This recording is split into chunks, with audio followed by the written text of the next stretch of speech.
It's time to bring you yet another amazing episode. And now, welcome your host. Good to have you on the show. This is Omobola Stephen, the also flywheel lift for Omobola Stephen. The show focuses on personal development and self-improvement with the occasion of expert and professionals and thought leaders who are adept in the topics of subjects of personal development and self-improvement. We provide disruptive yet constructive mindship conversations that is literally going to move you from where you are to where you need to be on the podcast. Now, we value and have come to embrace personal development and self-improvement, and I'm encouraging you also, as I've done in time past, and even to this very moment, that embracing personal development and self-improvement, though it's a lifelong process, but it's something that is worthwhile at the end of the day. All of the innate qualities, every potential that we need inside of us lies within us, and not till we begin to look inwards and finding answers to all the nagging questions that we've been asking ourselves. Then we will begin to find the answers when we begin to look inwards. Now, this is the mission and the focus of Flywheel Leap and Omobola Stephen. We want you to have a transformative mind shift as we listen to disruptive conversations from expert and professionals who have the right information to share with you. On today's show, I have Chris Hendricks, who is the songwriter and transformational speaker on the show with me. Thank you for joining me on the show, Chris Hendricks. Thank you so much for having me. I'm honored to be here. It's a pleasure to have you on the show, Chris Hendricks. You've been diagnosed with cerebral palsy, and these are some of the challenges that life brings our way. But going by your own experience, you've overcome this situation, and you have a lot to share with my audience. So we're looking forward to a really transformative show indeed going forward. Now, you've had a fair share of bullying and the challenges that often face people who are in your situation or your condition. So tell me, how did it all begin, and how were you able to cope despite being diagnosed with cerebral palsy? Well, no matter what conditions we have, first of all, that's a great question. So first of all, a lot of people, I think that language and the words that we use to identify ourselves is really, really important. So for instance, I was diagnosed with cerebral palsy at the age of 4, and a lot of people like to identify that as a disability. And if you feel empowered by using that word disability, that's okay. There are some people that feel empowered by that word. I choose to use the word condition, right? Because the word disability to me says that I'm lacking something, or I'm missing something, or I need to seek something. Whereas the term condition is very neutral. And that perspective has allowed me to see my condition of cerebral palsy as a gift. It's given me a lot of really wonderful things. Now, I didn't always have this perspective. So to answer your question in terms of how I decided to cope, a lot of doctors and medical professionals, when I was younger, they wanted to give me the real down and dirty, if you will, about cerebral palsy, the challenges that I was going to face, right? So they would say things like, well, Chris, it's going to take you 10 to 15 times more energy to do the most basic things, to move from A to B. You're going to stand out, and standing out means you're going to have a hard time connecting with people. You're going to have a harder time making friends. Well, I saw my condition through a different lens, right? I'm blessed to wear my scar of cerebral palsy on the outside. So what that means is that I stand out. Now, not everyone likes to stand out, but I love standing out, right? I'm a singer-songwriter. I'm a speaker. I want to connect with people. I want to have the kind of energy that draws people to me. And so I view the lens of cerebral palsy in a very positive light. If I go into a room, I am very noticeable to others. And I use that quote unquote positive attention to create a sense of empathy between myself and the person that I'm trying to connect with. And if I think that if my belief is that cerebral palsy helps bring more empathy to the world and more connection to the world, then how could I not view it as a power and a force for good, right? So when I come into a room and someone notices my cerebral palsy, either from a place of empathy or curiosity, or maybe they're even scared, maybe they're concerned because they haven't connected with someone with a condition before. Well, I get to soften their heart, right? I get to surprise them. I get to bring a nurturing and positive energy to the light of quote unquote disability. And then, by the end of the conversation, I've made a connection, I've made a friend, I've gone deep with someone. And I think that people with quote unquote disabilities as a whole have a really powerful, reflective energy about them. Whether they can communicate like me, or they communicate with just eye contact. I mean, 90% of communication isn't even verbal, right? But all persons with conditions, all persons with quote unquote disabilities, force everyone around them to sort of look in the mirror and reflect on their own lives and think of the gifts that they've been given. And if I can't see that as a beautiful thing, and if we as a world can't see that as a beautiful thing, then I don't know where else to go. So that's a long-winded way of me answering your question, but that's how I've learned to cope, is I've chosen to see my condition as a positive thing and a force for good in the world. Right, brilliant. And Chris, I've listened to your experience. It all seems that you really had a supportive upbringing. I think pretty luck was on your side. Because it really helped you a lot when you have the right support system right from childhood. It helps you a lot. Or do you think the work came from you? It was an inner job that you alone had to do by yourself. Now, answering, I wanted to respond to that. And in the other side, to those who are not lucky, who are not so that lucky to be in this kind of your situation where you had a lot of positive vibrations and positive energy going on for you, what is your own advice for them? How do you think they can cope and to become a really better version of himself, as you've been able to do?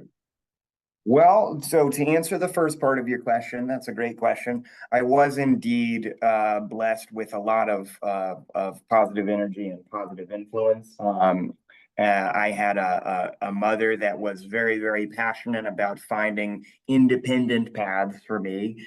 And the same is true for my dad and my stepfather, who raised me. One of the smartest men I've ever met in my life. But to answer your question, the first part of your question, I don't really think there's any such thing as independence. I think the lone wolf idea, this idea that everyone's alone, or we have lonely stints or periods of time in our lives, is really a myth. There are villages around us.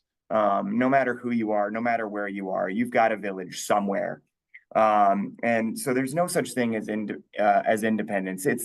We live in a world of interdependence, in other words, you have moments where you have to figure out things by yourself, and you have moments where it takes a village. No matter any of the ladders that you've climbed in life, 9 times out of 10, there's no way that you did it all yourself. There's always been someone someone in your environment that has helped teach you a skill, or has encouraged you, or helped you find a way, even in a negative sense. Sometimes negative energy, as much as I like to try and keep that out of my life as best I can, we can't avoid it all the time, but negative energy can be fuel as well. There's been plenty of times in my life where people have spewed negativity my way, told me that things are not possible, how hard life was going to be. My early experiences with doctors telling me how hard it was going to be to make a friend and build relationships. I loved hearing how impossible life was going to be for me, because I used it as an opportunity to prove them wrong, right? So you're never really, really alone.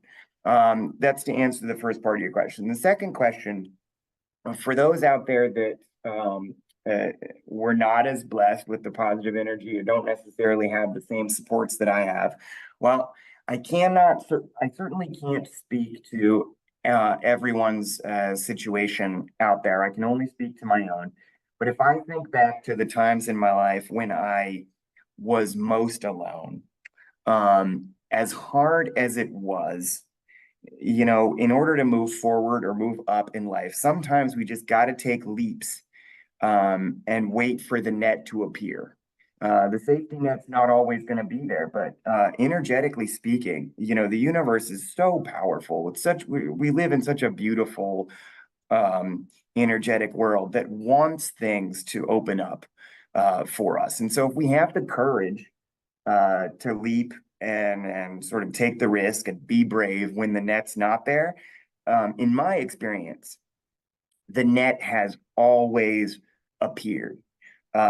So while I can't speak to everyone for everyone's disability out there, for those that have the cognitive ability to communicate and to connect with other human beings, if you are brave enough to step out of your comfort zone and make that connection, and forge that energy of empathy, and a unified humanity, then paths are going to open for you. Your environment does not control you. You control your environment.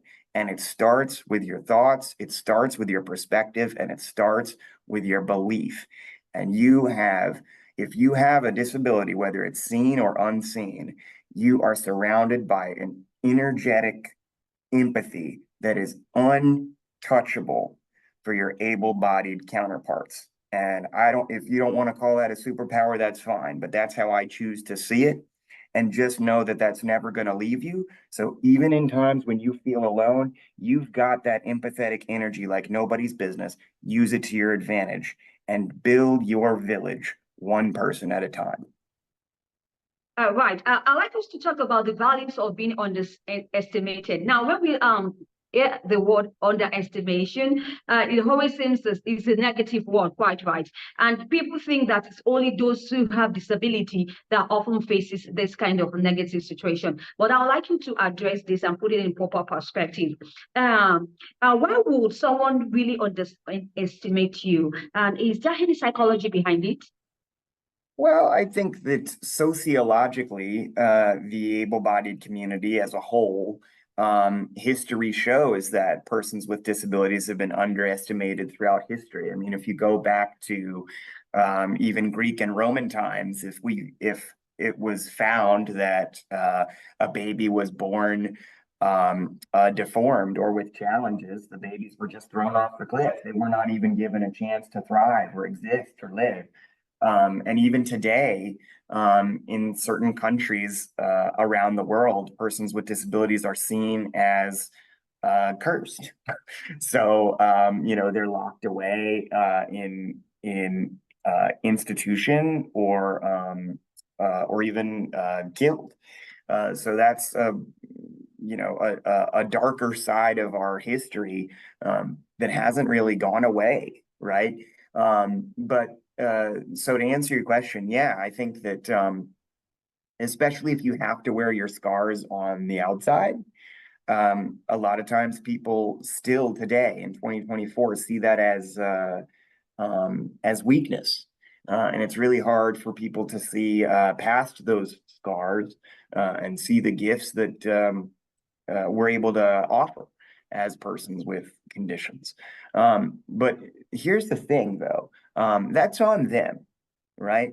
For you as an individual, we talked about this when you asked me the last question, this whole idea about an empathetic energy and using that to your advantage, using your power to your advantage, right?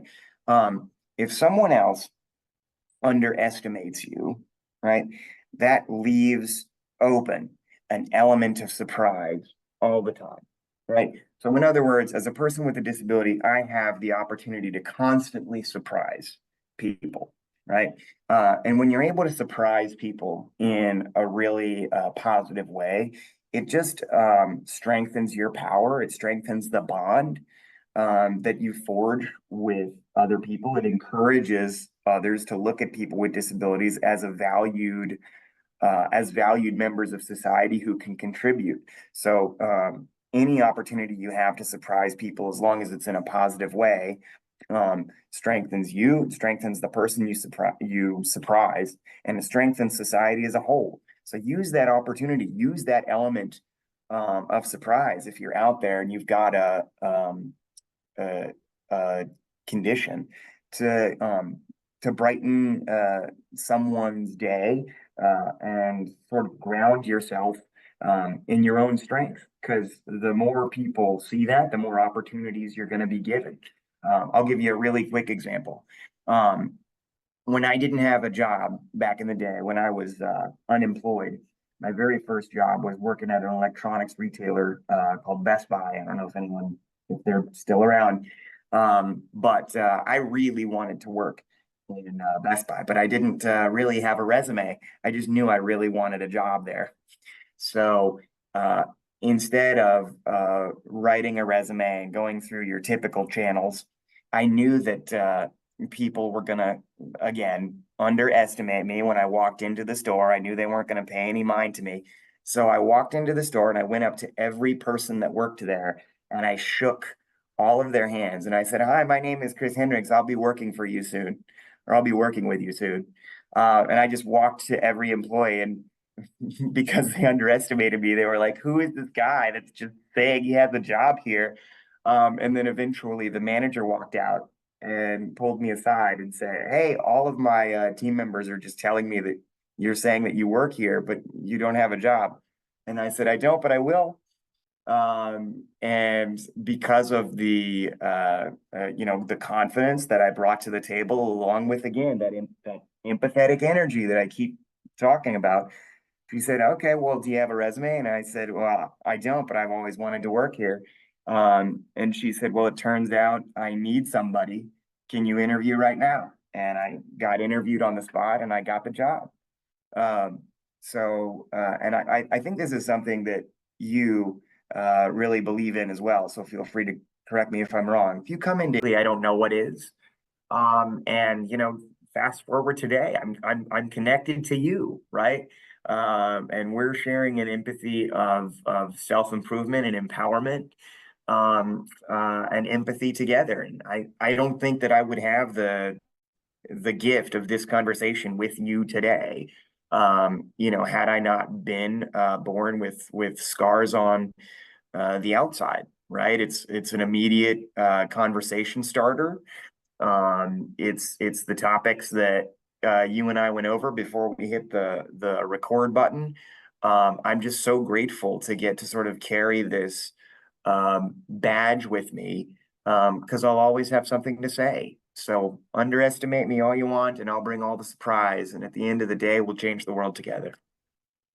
Absolutely. Thanks for springing the word of surprise, because I wanted to ask you really that in this kind of situation, how would you prove them wrong to those people who underestimated you? But now I think you've given me some positive response to that, just by giving them surprises. But really, can you just share a few tips or strategies that can help you to prove them wrong, or to bring up the surprises? Because I think that is an inner work. Don't you think so? I completely agree. I think it's all about self-awareness, and not just self-awareness in general, but self-awareness really as a whole, and that encompasses the challenges that we face and the gifts that we're given, right? So, in terms of tips and tricks, right? Number one on my list, journaling, right? Reflect on not just your day, but yourself. How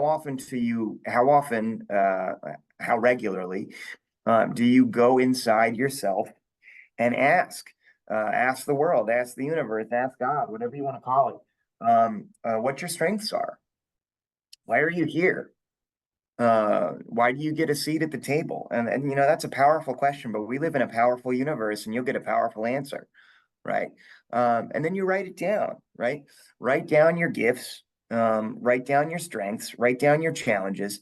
And then once you really have a good, solid understanding and a good, solid self-awareness of who you are as a person and what you bring to the table, that's how you can surprise people, right? So I've been singing since the age of 4.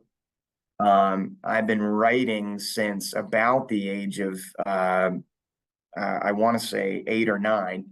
And I've been writing music since the age of 20, 21. And words have always been a strength of mine. And so I knew early on that I could use communication as a strength. And that's not always true for people with cerebral palsy. Again, I can't speak for everyone, but if you look at the data, a lot of people with cerebral palsy are incredibly intelligent, but due to challenges with their musculature around their vocal cords, verbal communication is not a strong suit. And they have to use electronic aids or personal aids or individual aids in order to sort of cross that communication barrier. I'm really, really fortunate to not have that. The scars that I wear are affect my legs primarily, my lower body. And so I get to walk this really beautiful tightrope, if you will, between uh, the community of people with conditions, aka the disability community, and my able-bodied counterparts. And so I sort of see it as my mission to bring those two groups of people together in a positive way. But I would have never come to that conclusion. I would have never come to that sense of purpose without self-reflection, without journaling, without meditation. Silence is so beautiful. It's so powerful. If you can just cut the noise off for 20 minutes twice a day, close your eyes, focus on your breath, and then write down what the universe has to say, you would be surprised at just the spells that come out, the magic that comes out. And that's not anyone and everyone's magic. That's magic for you. That's a conversation that you had with the universe. That's the universe speaking to you and you alone. And that individual magic, that's how you surprise people. So once again, I think I've given you such a long-winded answer, but I hope that helps your listeners. All right. I thank you, Chris Hendricks, for sharing those transformative thoughts and lines with my audience. So talking about disability advocacy and understanding in the workplace. Now, this is pretty challenges that confronts the disabled folks out there. So do you think that these are disability advocacy groups, do you think they're doing more? So talking about that and also the challenges in the workplace, you've had a fair share of that when you shared with me when you're looking for a job, how you were able to have the right energy, positive vibration that you were able to give out, and the same was given back to you. So that was a good one on your home part there. But let's talk about the real challenges in the workplace confronting the disability folks out there. Well, first and foremost, that's a great question. There's lots of challenges. Diversity, equity, and inclusion is really important right now in 2024, and we're really grateful that there's finally a microscope that's been sort of placed under that idea, that people are sort of forced to look at the necessity of diversity, equity, and inclusion, and the importance and the diversity and the value of diverse employment, if you will. So part of it is timing, and I suppose that's not really a challenge, but a gift. The challenges that we still face as individuals with disabilities is a lot of employers just don't know how to handle us. A lot of employers still have not interacted directly on an ongoing basis with somebody with a disability, whether it's visible or invisible, right? Whether it's someone like me with cerebral palsy, or maybe it's their first time interacting with someone who has autism or is hard of hearing. There's an infinite list of conditions that we could go through, and a lot of times there's just a barrier of confusion that has to be overcome. And I think a lot of times employers see people with disabilities in the workforce as not worth the risk because they think that it's going to cost extra money to train them. They think it's going to take longer for people with disabilities to fit into the workflow and connect more with other members, other staff that doesn't have to face the challenges that they do. I think they're worried about the cost that they have to spend on accommodations, right? Whether it's electronic assistance or personal assistance, right? But what they're not looking at is the value that we bring to the table. If you look at the numbers, according to the Department of Labor, people with disabilities are the most loyal population, period.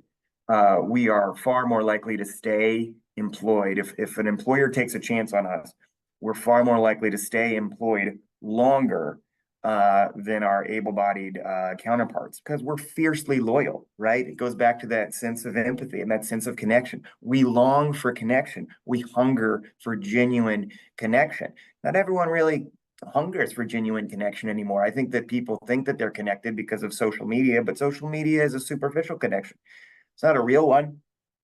You're not truly connected with someone after reading their Instagram post, right? What you and I are doing right now, that's connection. We're having an actual conversation, right? You put faith in me that I'm going to bring a message to your audience that they're going to resonate with. And I put faith in you that your platform has the kind of energy that I want to interact with and I want to absorb and I want to share with the world, right? We took a risk there. That's genuine connection. That's genuine empathy, right?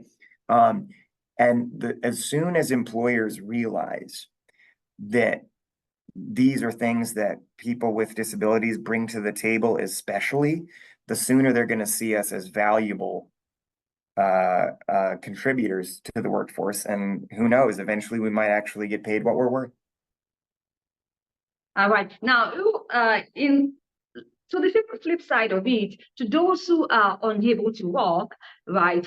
Talking about the disabled folks, we also have those who are autistic, right? There's pretty challenging situation out there. To those who find it hard to walk, what do you suggest they should do? Well, again, we live in a time where there are so many more open windows than there are closed doors, right? Just 20, 30, 40 years ago, the accessibility to technology, even though it existed, it was new, it was clunky, it was hard to master, and people just didn't know how viable this new communication technology was going to be in our world. But now it's 2024, and COVID hit, and jobs that were that used to be impossible to work remotely. Now you almost have to, as an employer, offer remote opportunities in order to get viable candidates, right? So work from home is an option. Technology like this, technology like Zoom, adaptable technology, medical technology that has medical devices have improved drastically just in the last 20 to 30 years. So persons with disabilities who can't walk or talk now have devices that get them from A to B better than ever before. They have communication devices that allow someone without a voice to have a voice, even if it's an electronic voice. And so their intelligence comes through, their empathy comes through, their connection comes through, even if the sound is a little bit different. So as far as to answer your question, what they should do, again, ask yourself questions like, what is my, go into a meditative state, focus on your breath, 20 minutes a day, 20 minutes twice a day, asking yourself the question in your head and in your heart, why am I here? What is my purpose? What am I good at? And once you have that list down, reflect on what you're good at, and then think about, okay, how can I use this to make money? And I'll tell you what, in 2024, here's the crazy thing. Now that we have artificial intelligence, which I know scares a lot of people, we could have like a whole podcast on artificial intelligence, but lots of positives and negatives. But one of the positives for the disability community, you can literally go and use things like ChatGPT, for example, and say, My name is Chris Hendricks. I have cerebral palsy. I was diagnosed at the age of 4. I am a speaker. I am a singer. I'm a good writer. I'm a good communicator. I have a bachelor's degree in exercise physiology, et cetera, et cetera. You can be as specific or as general as you want, and then ask artificial intelligence, I want a job that pays me 60 to $70,000 a year. It needs to be remote. It needs to have benefits. It needs to have all these things. And artificial intelligence will literally write you a plan that you can follow to get a job. So even if you don't have a person that's willing to take a chance on you, you now have a machine that has no choice but to take a chance on you.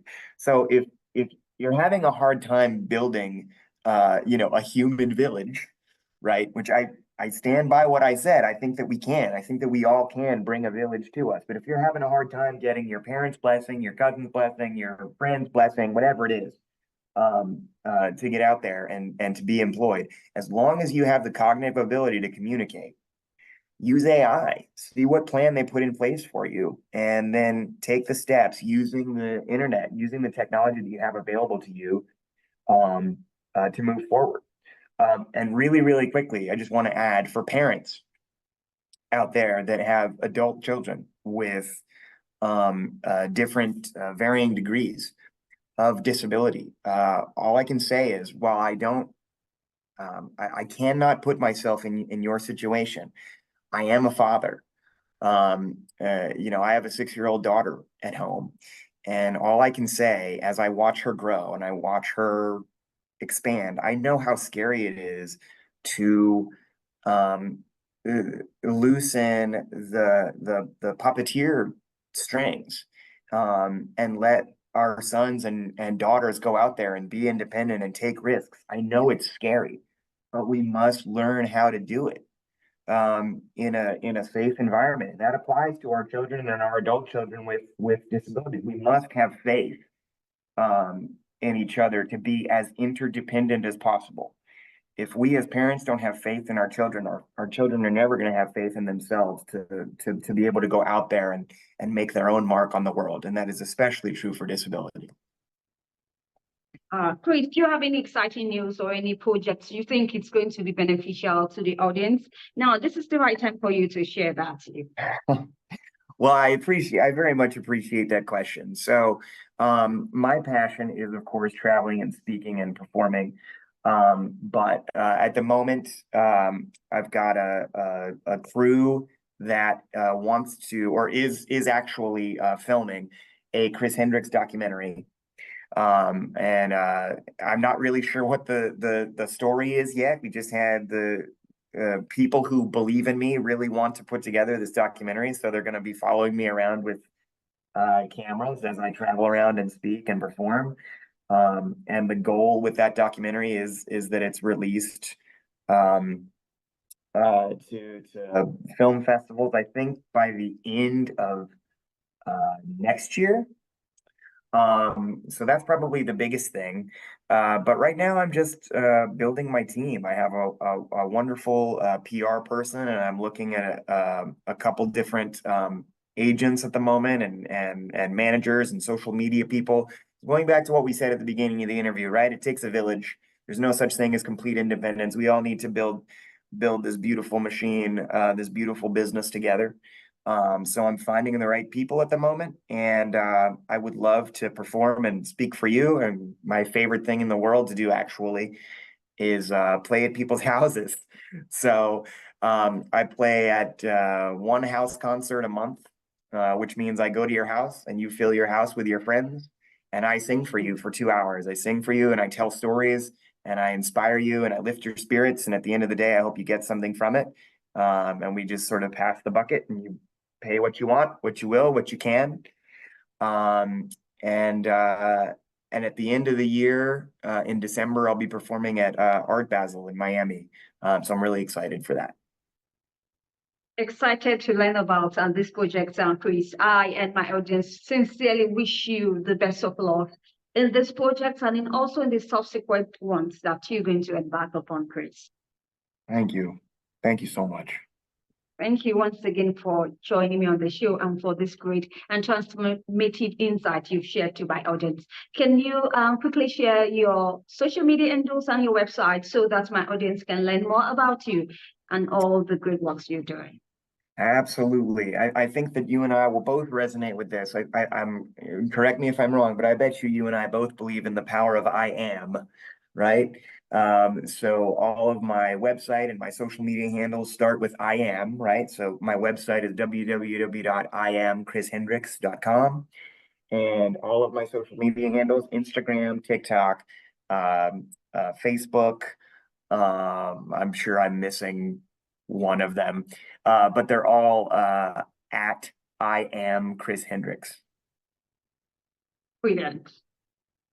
Thank you once again, Chris. It's been worthwhile having Chris Hendricks, songwriter and transformational speaker, share its thoughts and insight about the disability folks out there, the experiences that he has been through and how he has been able to be a better version of himself. Indeed, Chris Hendricks is a better version of himself.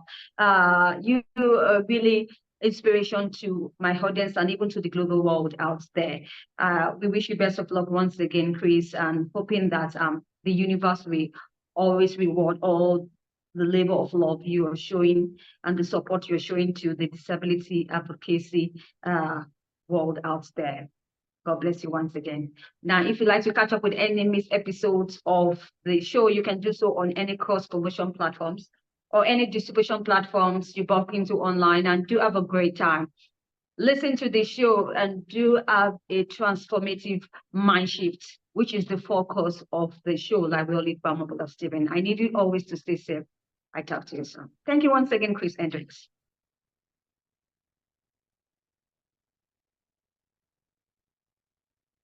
If you enjoyed today's episode, make sure you subscribe and leave us a review.